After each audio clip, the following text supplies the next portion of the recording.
One of the biggest and sometimes toughest undertakings for families is figuring out what to do with loved ones' things after they pass away. News on 6 anchor Tess Maune shares the nostalgia of that process in a story that's you'll only see here on 6.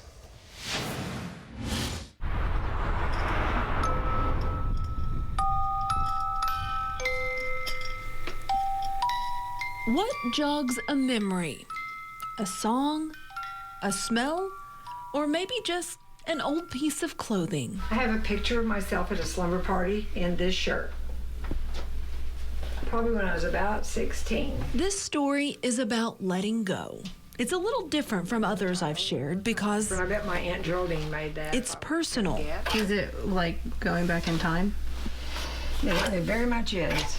I'm glad you're getting a picture of it so I can just kiss it all goodbye. And That's my mom as she sorts through more than 6 decades worth of stuff inside her childhood home. The wallpaper in her old room, the same as she picked out when she was just a teenager. And other things she's seeing for the first time. Here's some Valentine's to Gloria from Donald Smith in 1936. You could say my grandparents were collectors. They didn't get rid of much.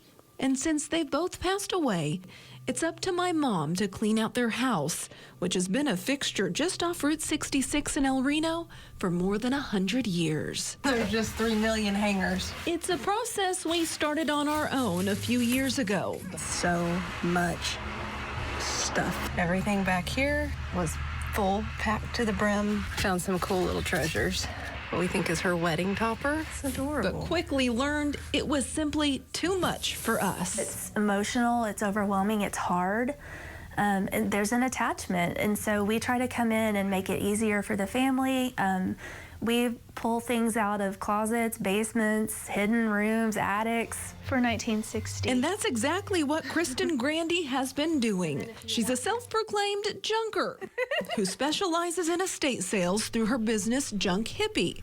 And she says my grandparents' house stands out from any other she's ever been in. It is a time capsule. There's very few modern things in this house. It's like everything is from the 50s to 70s, and that to me makes it so much better. And there were a few surprises in store for Kristen and her crew when they discovered 2 secret passageways to attic space that my grandpa hid behind built-in dressers. I was freaking out. I'm like diving in there and like, what is in here? So we grabbed a phone and started filming, and it was full of toys and clothes and a pinball machine, and the TV was in there. This TV, which my grandparents bought together in 1953, right after they got married.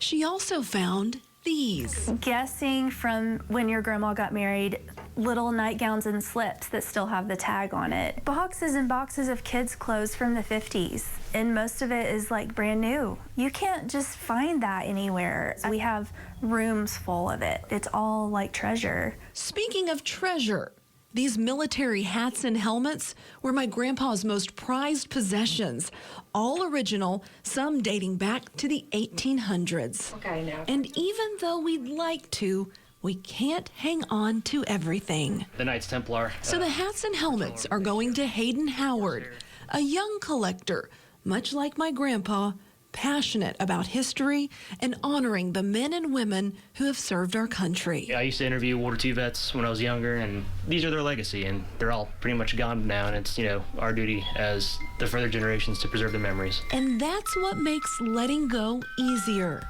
knowing there are keepers of the past out there That's cute.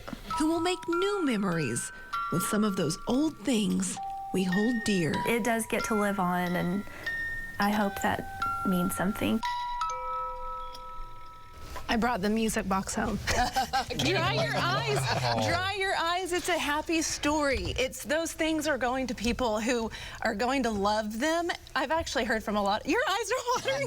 Because we filmed for you. Yeah, it's a hard process.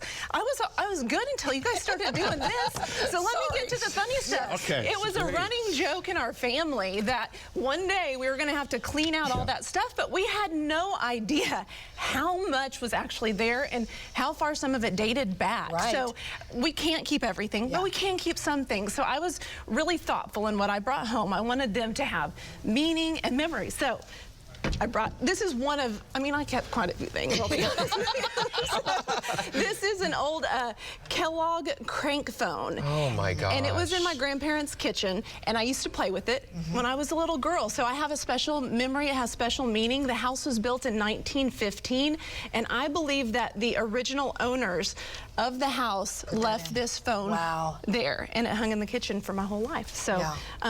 Again, it's a hard thing to do. I bet so. But it feels good to know that there are so many people who are excited to go to their house for the estate sale. It was a couple of weeks ago, cleaned it out. And those things will get to live on. So it's Thank a you good for story. sharing. Really, sure. thank you for sharing. Dry those eyes. I will. Well, and I benefited because when we were looking at some stuff, I found a book of my childhood in her grandma's books for Christmas. And so knowing that I get to be a part of that really makes me happy. It makes me so happy. Special story. And by the way, the shirt that I'm wearing, it was my grandmother's, and I found this in her attic when we were cleaning everything out. So it just goes on and on and on. I think it looks pretty nice. I think it looks spectacular. Timeless. First thing I noticed this morning. Pokes. There you go. I did. I noticed. I thought she's got a brand new blouse on this morning. It's It looks new spectacular. to me, but very old. Yeah.